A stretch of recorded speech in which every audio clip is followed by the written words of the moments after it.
तो आइए हम परमेश्वर के वचन से कुछ वचनों को देख के आप लोगों को मैं बताऊंगी। आज का टॉपिक इस प्रकार से है, मांगो तो तुम्हें दिया जाएगा। यदि हम यीशु मसीह से कुछ भी मांगते हैं तो यीशु मसीह हमें ज़रूर देता है। तो इसी को लेके आज कुछ वचनों को देख के आपको बताऊंगी कि हमें मांगने से मिलता है कि नहीं मिलता है। तो आइए हम लोग एक वचन को निकालेंगे, मैथ्यू चैप्टर 7 वर्सेस 7। मत्ती रचित सुसमाचार अध्याय 7 उसका 7 पद। यहाँ इस प्रकार से लिखा हुआ है, मांगो तो तुम्हें दिया जाएगा। इसकी हेडिंग भी इस प्रकार से है, मांगो तो पाओगे। तो यहाँ पर बहुत अच्छे से लिखा हुआ है, मांगो तो तुम्हें दिया जाएगा। हमारे लिए प्रभु यीशु मसीह से मांगना चाहिए। क्या प्रिय भाई और बहन लोग, आज आप यीशु से मांगते हैं कि नहीं मांगते हैं? यदि मांगते हैं तो सच में आज यीशु आपकी प्रार्थनाओं को सुनता है और सुन के उत्तर को देता है। जैसा कि हम बाइबल में कई उदाहरणों को देख सकते हैं। हन्ना के विषय में हम पहले शमूएल में देख सकते हैं। हन्ना ने क्या किया? परमेश्वर से मांगा। उसके कोई भी संतान नहीं थी। उसने क्या किया? परमेश्वर के भवन में जाके रोई, बिलक बिलक के प्रार्थना की और मांगा। यहाँ तक कि वहाँ का जो याजक था एली, वो ये सोचने लगा कि शायद ये हन्ना जो है नशे में है। लेकिन उसने कहा, हे प्रभु देख, मैं नशे में नहीं हूँ, मैं दुखिया हूँ। और उसने सारी अपनी दुख की बातें बता दी। उसकी कोई भी संतान नहीं थी। उसकी पत्नी उसकी जो है सौतन उसको चिढ़ाती थी क्योंकि उसके बच्चे थे पर उसके नहीं। लेकिन एक दिन जब तक वो नहीं मांगी तब तक रोती थी, बिलखती थी और उसके चिढ़ाने से चिढ़ती थी। लेकिन एक समय आया, एक दिन आया जब उसने यीशु को अपने जीवन को दिया और जाके परमेश्वर के भवन में जाके बिलख बिलख के रोई और मांगी, प्रभु यदि तू परमेश्वर मुझे बेटा देगा तब मैं तुझे क्या है अर्पण कर दूंगी तेरे भवन में। ऐसा उसने कहा। और प्रिय लोगों, उसने क्या किया? मांगने जैसा उसने मांगा, परमेश्वर ने उसको उसी के अनुसार उसको पुत्र दिया। वो पुत्र उसका शमूएल बाद में हो सकता ठहरा, एक नबी ठहरा। तो प्रिय लोगों, हन्ना ने मांगा, परमेश्वर ने हन्ना को दिया। और हम देखते हैं परमेश्वर स्वयं भी बोलता है कि मांगो तो तुम्हें दिया जाएगा। तो क्या आप मांगते हैं आज उससे? आज आप क्या चीज मांगते हैं? क्या केवल आप धन दौलत मांगते हैं, ऐश्वर्य मांगते हैं, या अपनी आयु के विषय में मांगते हैं, या हमारे पास सब कुछ हो जाए ये मांगते हैं? ये सब होना बहुत जरूरी है, लेकिन इसके साथ साथ में आपको परमेश्वर में बढ़ने के लिए भी मांगना चाहिए। यदि आपके पास बुद्धि नहीं है तो प्रभु का वचन कहता है, यदि किसी के पास बुद्धि की घटी है तो वो मांगे, उसे बिना उलाहना दिए मिलेगा। और यदि किसी के पास कुछ भी नहीं है वो मांगे, उसे मिलेगा। कई लोग बीमारी में होते हैं, कई लोग कई कष्टों में होते हैं, लेकिन वो परमेश्वर को जल्दी नहीं पुकारते। वो अपना समय दवा में बिता देते हैं, इधर उधर की बातों में बिता देते हैं, जादू टोना करने के पास चले जाते हैं, वहाँ समय बिता देते हैं, लेकिन यीशु के सम्मुख में आके नहीं मांगते हैं। जैसा हम साउल के विषय में भी देखते हैं, साउल ने भी क्या किया? पहले वो राजा था, वो परमेश्वर के साथ में रहता था, उससे पूछता था नबियों से, लेकिन लास्ट में वो भूत सिद्धि करने वाली के पास चला गया, उससे मांगा, उससे बोला मेरे लिए बता। लास्ट में उसका क्या नतीजा हुआ आप लोग जानते हैं। तो प्रिय लोगों, आप लोग यीशु मसीह से मांगिए, यीशु मसीह आपकी प्रार्थना को सुनने के उत्तर देगा। चाहे आप कष्ट में हो, चाहे बीमारी में हो, चाहे आपको धन चाहिए, चाहे आपको दौलत चाहिए, चाहे आपको बुद्धि मांगिए, चाहे ज्ञान मांगिए, जो भी मांगिए प्रभु यीशु मसीह आपको देगा। हम एक वचन को और देखेंगे, पहला राजा अध्याय 3 और उसका 5 हम लोग देखेंगे। पहला राजा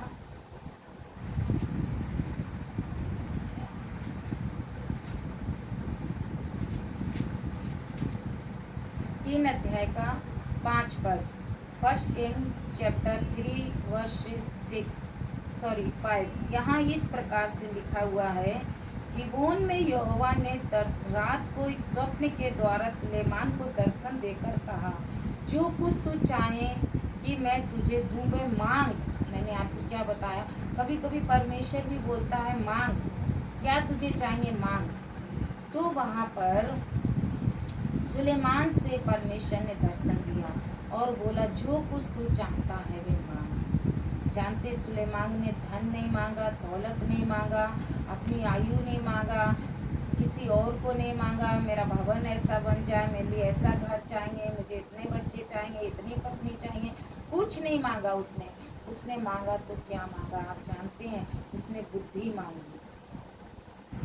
उसने बुद्धि मांगी परमेश्वर से और उसने कहा, हे परमेश्वर तू मुझे बुद्धि दे ताकि मैं क्या हूँ अच्छे से लोगों को चला सकूँ। यहाँ पर हम देख सकते हैं, इसी का 11 में लिखा था, परमेश्वर ने उससे कहा, इसीलिए कि तूने ये वरदान मांगा है, ना तो दीर्घायु, ना धन, ना अपने शत्रुओं का नाश, परंतु समझने के लिए विवेक का वरदान मांगा है। इसीलिए सुन, मैंने तेरे वचन के अनुसार करता हूँ, मैं तेरे वचन के अनुसार करता हूँ, तुझे बुद्धि और विवेक भरा मन देता हूँ। बोला इसीलिए मैं तुझे देता हूँ। उसने बुद्धि मांगी। इसलिए प्रिय भाई और बहनों, आप मसीह हैं, आप लोग भी प्रभु से बुद्धि मांग सकते हैं। यीशु मुझे वचन समझाने की बुद्धि दे, यीशु मुझे प्रार्थना में आगे बढ़ने की बुद्धि दे, यीशु मैं तुझ में आगे बढ़ता रहूं, ये बुद्धि दे। आप ऐसा मांगेंगे भाई और बहन, यीशु परमेश्वर आपको बुद्धि देगा। सुलेमान ने मांगा, सुलेमान ने बुद्धि मांगी, उसने बुद्धि दी उसको। और हम देखते हैं उसका पिता दाऊद राजा, वो भी लिखता है भजन संहिता में, हे परमेश्वर से मैंने एक बार मांगा है कि उसी के यत्न में लगा रहूं। उसने एक बार मांगा कि परमेश्वर के भवन में रहूं, उसकी खोज करता रहूं, उसकी खोज करता रहूं, और परमेश्वर ने उसको भी दिया। तो प्रिय लोगों, हम इस संसार में रहते हैं, क्या वो आपको नहीं देगा? आपके आज कष्ट में है तो क्या आज वो आपके कष्टों से छुटकारा नहीं देगा? आज आप बीमारी में है, क्या वो आपको बीमारी से छुटकारा नहीं देगा? आज आप प्रभु में बढ़ना चाहते तो क्या वो बढ़ने के लिए आपको बुद्धि नहीं देगा? यदि आज आप पढ़ाई में वीक है तो क्या वो आपके लिए बुद्धि नहीं देगा कि आप पढ़ाई में आगे बढ़ सके? तो जैसा कि यहाँ पर लिखा, मांगो तो दिया जाएगा। तो आप लोग यीशु मसीह से मांगिए, यीशु मसीह आपको देगा। जैसा कि हम लोग भजन संहिता में भी देखते हैं, भजन संहिता 2:8 में, सैम चैप्टर 2 वर्सेस 8, यहाँ पर भी हम लोग इस प्रकार से देखते हैं, पढ़ के आपको बताऊंगी। यहाँ पर भी लिखा, मुझसे मांग, मुझसे मांग। यहाँ पर भी परमेश्वर कहता मुझसे मांग। जब वो आपको खुद मांगने के लिए बोलता तो फिर आप क्यों नहीं मांगे? तब हमें मांगना चाहिए, आपको यीशु से मांगना चाहिए, आपको परमेश्वर से मांगना चाहिए। यहाँ बोलता मुझसे मांग, देख मैं तुझे जाति जाति के लोगों को तेरी सम्मति होने के लिए दूंगा। आज यदि आप मांगते हैं तो वो जरूर देगा। लेकिन एक बात और, मांगने के साथ साथ क्या आप विश्वास करते हैं कि आपको मिला या नहीं मिला है? कुछ लोग हम लोगों के पास आके बोलते हैं, हम तो इतने दिन से प्रार्थना कर रहे हैं, हमारा ये काम सफल नहीं हुआ। लेकिन प्रिय लोगों, यीशु मसीह एक बात और करता है, मांगो तो आप प्रतीति कर लो कि वे हो गया है, और आपके मन में संदेह नहीं होना चाहिए कुछ भी मांगना है तो। जैसा हम लोग यहाँ पर देखते हैं, यदि कोई मांगे तो वो अपने मन में संदेह नहीं करे। यदि संदेह करेगा वो समुद्र की लहर के समान है। इसलिए आप मांगते हैं तो विश्वास के साथ मांगिए कि यीशु क्या है, हमारे लिए देगा, परमेश्वर हमारे लिए देगा। तो आप जब भी विश्वास कर लेंगे तो वो काम भी आपके लिए हो जाएगा। जैसा कि मैंने बताया, कुछ लोग हमारे पास आते बोलते हैं हम प्रार्थना करते हैं, वो पूरा ही नहीं होता। लेकिन प्रार्थना तो आप करते हैं, थोड़ी एक बार की और उसको छोड़ दिए। जानते हैं कभी कभी प्रार्थनाओं का उत्तर, आप जो मांग रहे हैं उसका उत्तर आने में कभी कभी समय भी हो जाता है। कभी कभी उसको उत्तर देने के लिए कभी कभी 1 साल 2 साल ऐसे भी हो जाता है। जैसा कि दानियल ने प्रार्थना की तो उसकी प्रार्थना भी 21 दिन के बाद आई। मैं एक छोटा सा वचन बता के फिर खत्म करूंगी। हमें मांगने से पहले विश्वास भी करना चाहिए। मार्क चैप्टर 11 वर्सेस 24, मरकुस 11 का 24। हम लोग इसको पढ़ के फिर खत्म करेंगे।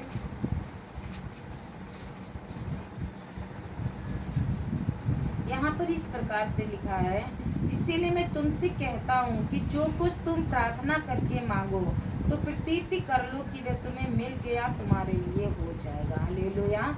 यानी जो कुछ भी आप प्रार्थना करके मांगते हैं तो आप विश्वास करके ये कहें, प्रभु तुमने कर दिया, और वो हो जाएगा। इसलिए प्रिय लोगों, आज आप इस संसार में रहते हैं, अपने जीवन को यीशु में कैसे बढ़ाना है, कैसे आगे बढ़ना है, कैसे जीवन व्यतीत करना है, इन सभी चीज़ों के लिए आप प्रभु से मांगिए। यदि आप कष्ट में हैं उनके लिए भी मांगिए। यीशु सारी बातों से आपको क्या है, पूरा करके देगा और बीमारियों से भी छुटकारा देगा। आइए हम प्रार्थना करेंगे। प्रभु यीशु, आपका धन्यवाद देते जो भाई बहनों ने आज के वचन को सुन रहे हैं, प्रभु जी उन सभी को तेरे हाथों में सौंप दे। सच में प्रभु वो आपसे मांगे हैं और आप उनकी प्रार्थना को सुन के उत्तर को दीजिए। जो भी आपसे मांगते प्रभु, आज वो संसार में रह के इधर उधर की बातों में अपने जीवन को व्यतीत कर रहे हैं, पिता परमेश्वर उनके जीवन को बदल दे प्रभु। आपके पीछे चलें और आपसे बुद्धि मांगे, आपसे ज्ञान मांगे, आपकी खोज में लगे रहने के लिए हर एक पीछे हमें कार्य करें। दया कर, आशीष कर। जो लोग इस वचन को सुन रहे हैं, इस वचन के द्वारा सबके हृदय में प्रभु जी प्राण करने के लिए प्रार्थना करते हैं। दया कर, आशीष कर। छोटी सी विनती पवित्र मान यीशु मसीह के नाम से पिता से मांगते हैं। आमीन आमीन। सबको जय मसीह की।